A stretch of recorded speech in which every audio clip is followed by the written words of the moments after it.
The former home of Queen frontman Freddie Mercury is for sale in London. Somewhere in Kensington, London, behind a green door barely wide enough for two people to pass through side by side, sits a house that just went on the market for over £30 million.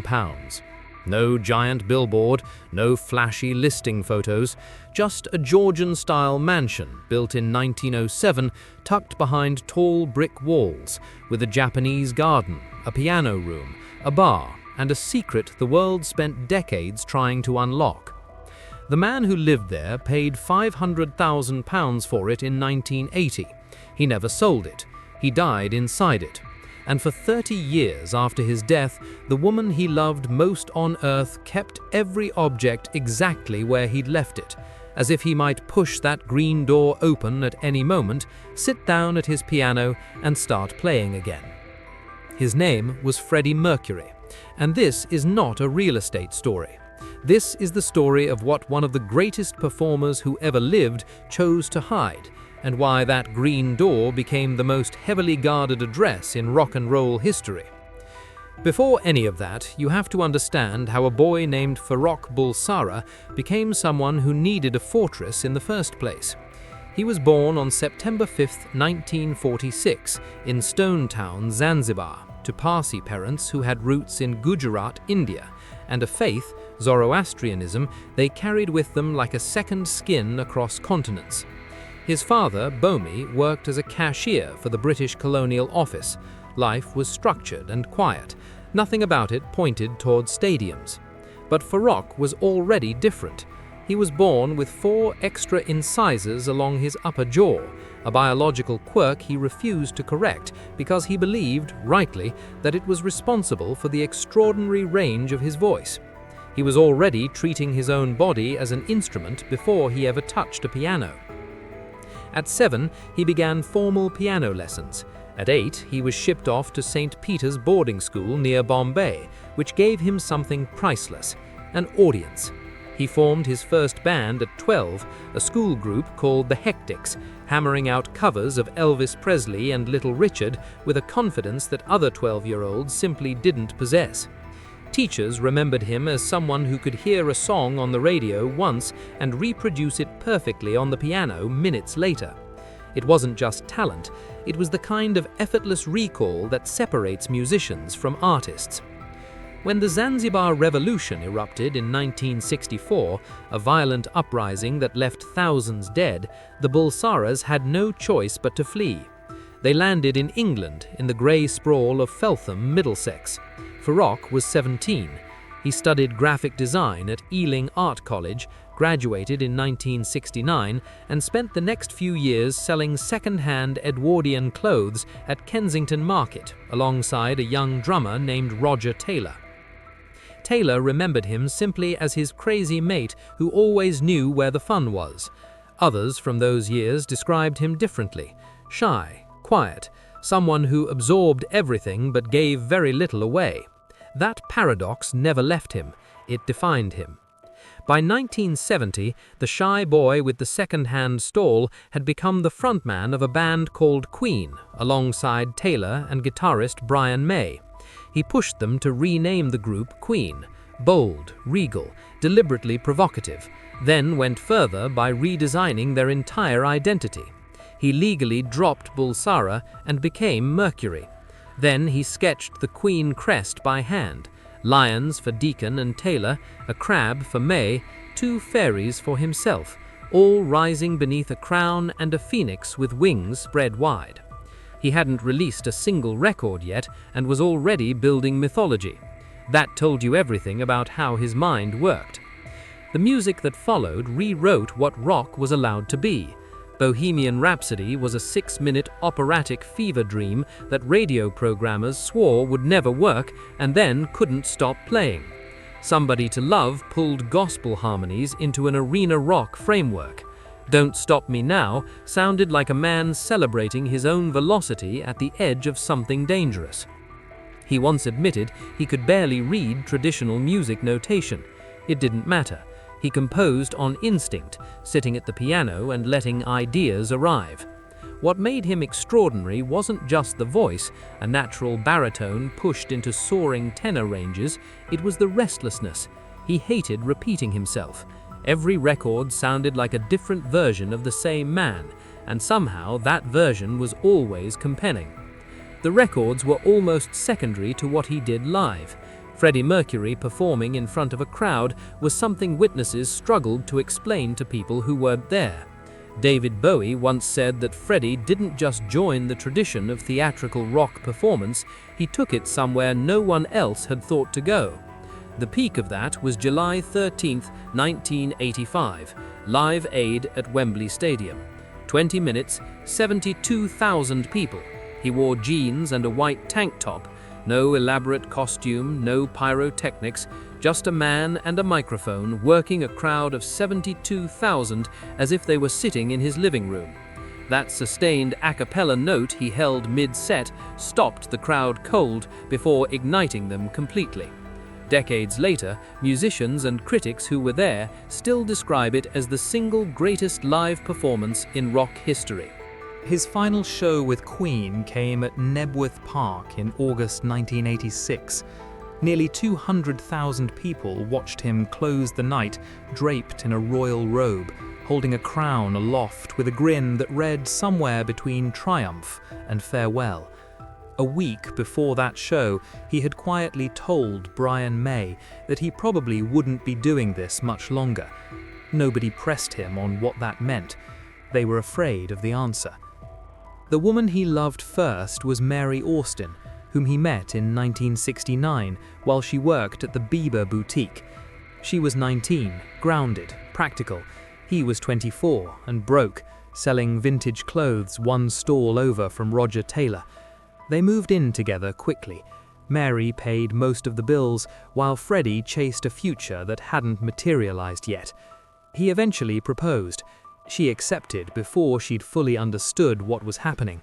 Then, with the honesty that made him impossible not to love, even when it hurt, he told her the truth, that he was gay.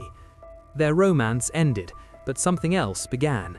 A bond that outlasted every lover, every tour, every crisis. He called her his common-law wife and left her garden lodge and half his entire estate when he died. She became the keeper of his ashes. She never revealed where they are. Later came Jim Hutton, an Irish hairdresser he met in a nightclub in 1985 and who became, without question, the great love of his later life. Freddie called Jim his husband. He wore the gold band Jim gave him every single day until the morning he died. Jim was there at the end, inside Garden Lodge, when everything went quiet. His friendship with Princess Diana became something people spoke about in whispers. Freddie had disguised her in a jacket, cap and sunglasses and taken her to the Royal Vauxhall Tavern, a gay club in South London, where she could spend a few hours invisible to the world. The story went that Diana laughed more that night than she had in months. Freddie had that effect on people. He made you feel like the walls had come down. Then came Paul Prenter, and this is where the story inside Garden Lodge really begins, because Prenter is the reason those walls needed to be so high. Freddie had met him around 1975. By 1977, Prenter was his personal manager, and rumors circulated almost immediately about the nature of their relationship. Rumors Prenter's family has always denied. What isn't in dispute is what Prenter did in 1987. After years of trusted access, he sold a story to The Sun. He disclosed Freddie's HIV status. He exposed his relationship with Jim Hutton. Private details Freddie had spent years carefully guarding, handed to the tabloid press. Prenter's brother Ray later explained that Paul had been diagnosed with HIV himself, felt abandoned after being let go, and turned to the papers because he needed money for treatment and saw no other way. Whether that generates sympathy depends on what you believe about loyalty. What it produced was an irreparable breach. Prenter died of AIDS later that same year, 1991, the same year as Freddie. They never reconciled. After that betrayal, Garden Lodge stopped being just a home. It became a compound. Freddie's circle tightened to almost nothing.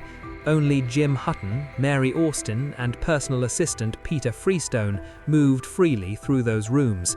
Everyone else knocked and waited. By 1989, the people inside those walls knew the truth. At a dinner in Montreux, Switzerland, Freddie told his inner circle directly what they had already quietly understood, that he was living with AIDS.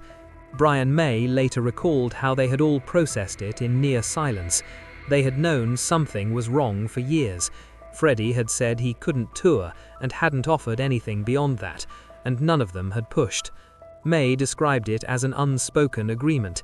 Freddie's reasoning was simple and completely consistent with who he was. He feared that once the diagnosis became public, his life would turn into a circus. He didn't want sympathy. He wanted to keep making music. So that is what he did. He kept recording. He pushed through studio sessions that required him to be helped to his microphone because his body could no longer carry him across the room on its own. The musicians who worked with him in those final sessions have described a man burning through whatever reserves remained, not because he had anything to prove, but because stopping was something he simply didn't know how to do. On November 23, 1991, his publicist released a statement Freddie had written himself. He confirmed he had tested positive for HIV and was living with AIDS. He said he had kept the information private to protect those closest to him, but that the moment had come to tell the truth. He asked his fans to stand with him in fighting the disease. 24 hours later, he was dead. Bronchial pneumonia brought on by AIDS complications. He was 45. He died inside Garden Lodge, in the bedroom upstairs past the mirrored dressing room, with the people he had chosen around him. For the next 30 years, Mary Austin lived inside Garden Lodge almost exactly as Freddie had left it. The saffron yellow walls unchanged, the two-floor drawing room preserved, the piano, the one where Bohemian Rhapsody had been written, sitting in the same position. His Japanese garden, which he had personally designed, continued to bloom each spring. Magnolia trees in soft pink, water features at the edges, sculpted topiary holding its shape. He had built his own Eden in one of the most densely populated postcodes in London, and Mary kept it breathing. She described the house as a place of peace, a true artist's house. She said she could feel him in it. For 3 decades, she didn't want to let that feeling go. When she finally released the objects inside, through a Sotheby's auction that drew global attention, over 1,500 of his possessions went under the hammer. Proceeds were donated to AIDS charities. Among the items, the replica of St. Edward's crown from the Magic Tour, the velvet robe from Nebworth, that image of him arms wide, crown glinting, now part of rock history's permanent visual archive. Handwritten lyrics to songs billions have sung without ever knowing they were reading words scratched by hand on paper by a man in a dressing gown. Stage costumes still holding the shape of the body that had worn them. But nothing hit quite like the green door.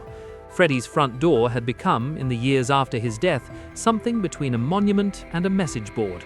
Fans from all over the world made the journey to Kensington just to stand in front of it.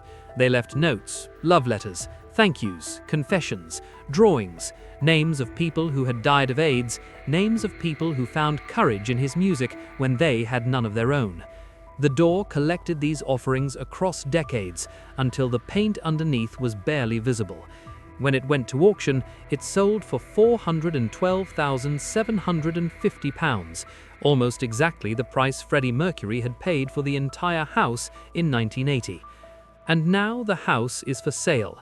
£30 million, a Japanese garden in Kensington, a piano room, a bar, a library, a mirrored dressing room, a bedroom where one of the most blazingly alive people the 20th century produced took his last breath. The listing calls it a rare and extraordinary property. That is one way to put it. The other way is this. Garden Lodge is a 60 times return on a dead man's refusal to let anyone see him clearly. For 45 years, Freddie Mercury gave the world everything: the voice, the stage, the music, the mythology. He kept almost nothing for himself, except this: one address in Kensington, a green door, and the private knowledge of who he actually was behind it. Whoever buys that house next will inherit a floor plan and a postcode, but the story embedded in those walls doesn't transfer with the deed. It stays. Freddie Mercury's magic was never just on stage. It lived in every space he touched, and it is still living in that one, whether the door is green or not.